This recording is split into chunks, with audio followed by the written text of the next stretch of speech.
નમસ્કાર, મંતવ્ય ન્યૂઝમાં આપનું સ્વાગત છે। ન્યૂઝ લાઈવ સાથે હું છું હિનલ। તો છોટાઉદેપુરથી હાલ તો અત્યારે બ્રેકિંગ ન્યૂઝ સામે આવી રહ્યા છે। વાત કરવામાં આવે તો છોટાઉદેપુરમાં સંગ્રામસિંહ રાઠવાની ભાજપમાં જોડાવાની અટકળો પર પૂર્ણ વિરામ મૂકવામાં આવ્યું છે। છોટાઉદેપુર તાલુકાની કોંગ્રેસની બેઠકમાં નિવેદન આપ્યું તો હું કોંગ્રેસ છોડીને ક્યાંય જવાનો નથી તેવું સંગ્રામસિંહ રાઠવાએ નિવેદનમાં જણાવ્યું છે। કોંગ્રેસ છોડી જનારા લોકોની હાલત કફોડી છે તેવું સંગ્રામસિંહ રાઠવાનું કહેવું છે। તેઓને માન સન્માન આપવામાં આવતું નથી। જે લોકો કોંગ્રેસ છોડીને જાય છે તેમને માન સન્માન પણ આપવામાં આવતું નથી। સંગ્રામસિંહ તેમના નિવેદનમાં જણાવ્યું, અમે લોકો માટે બનેલા છીએ એટલે ઓફરને ઠુકરાવી છે। તો છોટાઉદેપુર તાલુકાની કોંગ્રેસની બેઠકમાં સંગ્રામસિંહ રાઠવાએ નિવેદન આપ્યું, હું કોંગ્રેસ છોડીને ક્યાંય જવાનો નથી તેવું તેમણે નિવેદન આપ્યું છે। તો કોંગ્રેસ છોડીને જનારા લોકોની હાલત કફોડી બને છે, તેમને માન સન્માન પણ નથી મળતું તેવું સંગ્રામસિંહે તેમના નિવેદનમાં જણાવ્યું છે।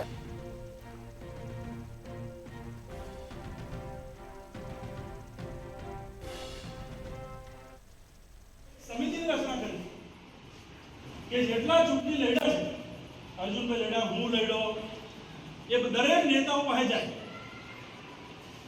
એમને બી ઓફર હશે, મને બી ઓફર આવી, નારાયણસિંહ રાઠવા સાહેબની બી ઓફર હશે, સુખરામ રાઠવા સાહેબની બી, તમે આવી જાઓ, કેવું આવી જાઓ, અમારે શું જોઈએ, અમુક આપણા લોકોને કેવડાવે, એમને લઈ આવો, એમને લઈ આવો, અમે કેમ નહીં જતા? અમે તમારા લોકોને જઈએ, તમારું જો સંગઠન મજબૂત હશે તો અમે આગળ બેસીને તમારી વાત કરીશું। અત્યારે મેં જોઉં છું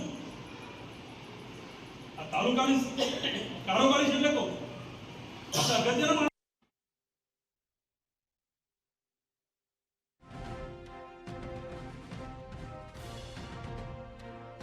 સંગ્રામસિંહ રાઠવાની ભાજપમાં જોડાવાની અટકળો ઉપર પૂર્ણ વિરામ મૂકતા તેમણે નિવેદન આપ્યું। તેમણે કોંગ્રેસની બેઠકમાં નિવેદન આપ્યું। છોટાઉદેપુરમાં તાલુકાની કોંગ્રેસની બેઠકમાં સંગ્રામસિંહ રાઠવાએ જણાવ્યું કે હું કોંગ્રેસ છોડીને ક્યાંય જવાનો નથી। કોંગ્રેસ છોડીને જનારા લોકોની હાલત કફોડી બને છે અને તેઓને માન સન્માન પણ આપવામાં આવતું નથી તેમ સંગ્રામસિંહ રાઠવાએ તેમના નિવેદનમાં જણાવ્યું છે।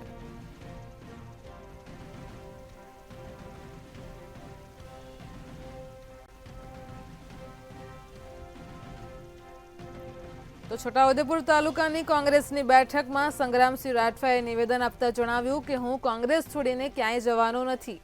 કોંગ્રેસ છોડનારા લોકોની હાલત કફોડી બને છે અને ત્યારબાદ તે લોકોને માન સન્માન પણ આપવામાં આવતું નથી।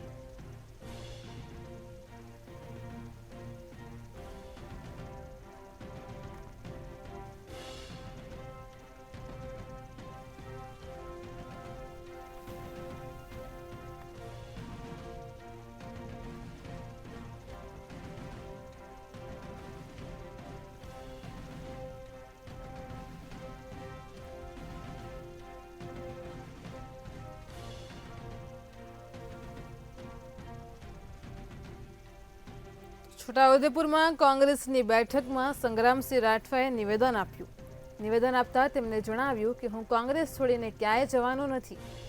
અમે લોકો માટે બનેલા છીએ એટલે ઓફરને ઠુકરાવીએ છીએ।